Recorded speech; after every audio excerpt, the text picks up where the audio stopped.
Now I decided to make an update on this GreenStalk garden planter because there were actually quite a lot of questions in regards to different kind of things like the watering system, does it work properly, all these kind of things that I didn't cover in the video because of course, you know, I just received it and I was pretty impressed and I didn't really think of actually including all those things into it, and I just thought I did a kind of a little bit of a bad job and I want to rectify that. The other reason being is because I wanted to do a garden experiment with it as well, so I replanted it and we'll have a look now at what that looks like. We have here 30 aubergines.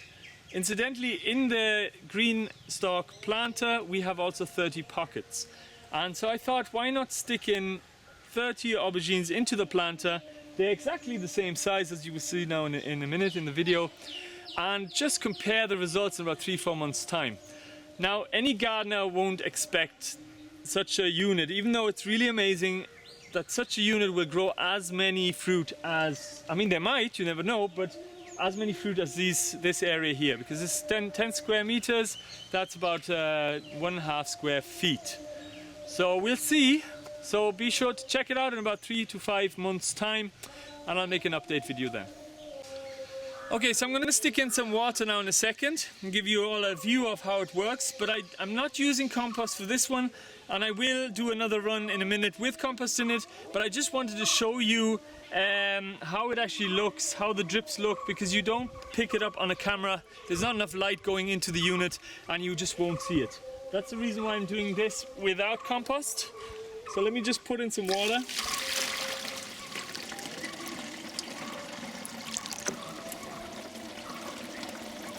And as you can see, it's starting to run through, going all the way down to the bottom. And the way it's working is that as this is filling up, you're getting these 2 extra drips. And this is in the area, and you get the 3rd drip here as well. And that's in the area where your plants are going to be. Now it's of course running through a lot more heavily because there's no compost, but it really works great. Just, you can see it here. It's all coming through, no problem.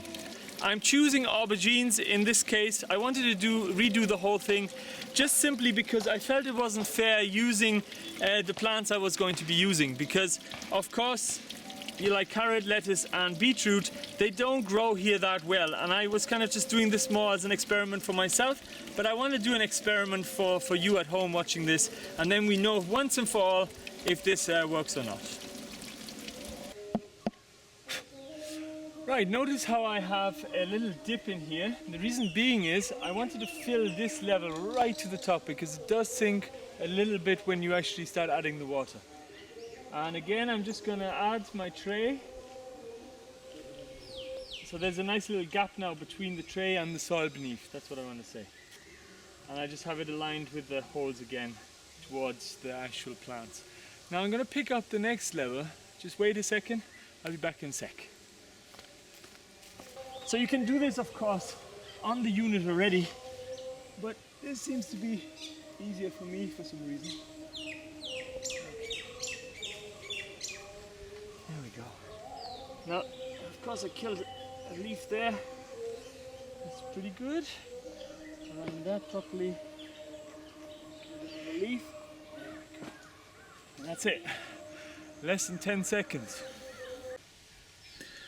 Right, another thing I wanted to mention is, see the way there's like 2 lips running around this area here, and the front lip is actually sitting on this, so you have to pull it in. Now some have been asking, is the plastic durable? It's about 4 millimeters thick. It's also very flexible and it's quite a hard plastic. So from my point of view here now, just looking at it, I don't think it can actually break. Now the company, I got onto the company and they basically said that they're actually giving a 5-year guarantee for the plastic and making sure that of course it wouldn't crack, or that it's also weather durable, resistant to sunlight and such things as well.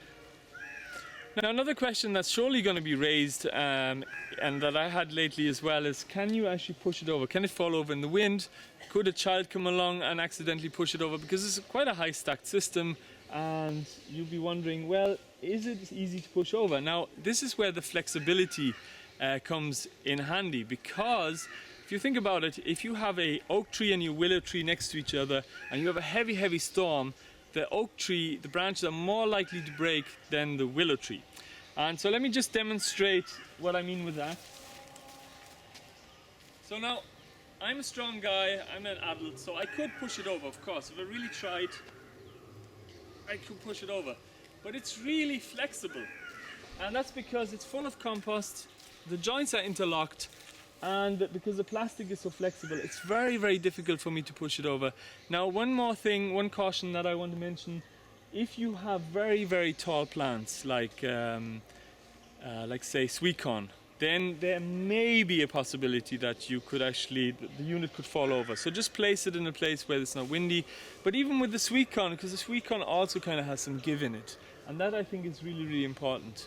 So that's my honest review about whether you can push it over. I think it's going to be safe with kids anyway. If somebody's really determined, of course they could.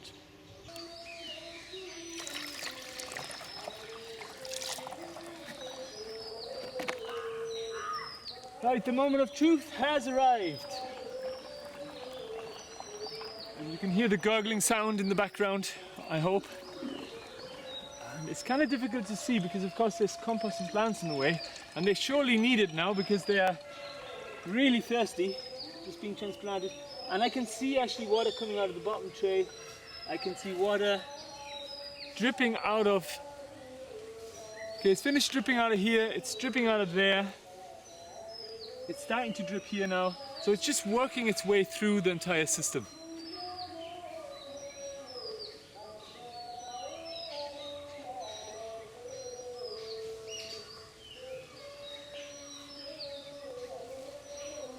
And now it's starting to come through here, last but not least. So it's a lot slower, but it actually works.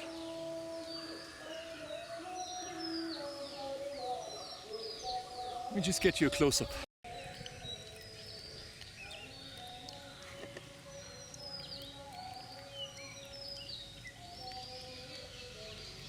Now this concludes the video, and I just wanted to say I am kind of sticking to my 10 out of 10 for the time being. I will of course update you in about 3 months' time when we can tell whether it weathers really well. Does the wind push it over? Can the wind push it over? Because it's pretty much bang in the middle of the garden, and it does get windy here from time to time. Also, we'll be able to tell whether some of the pockets are working or not because I'm filling it from the top, and of course I'll be able to tell how well does it produce. So join me again in about 3 months' time for that video, and in the meantime, hope you enjoyed this video, and perhaps see you in the next one as well.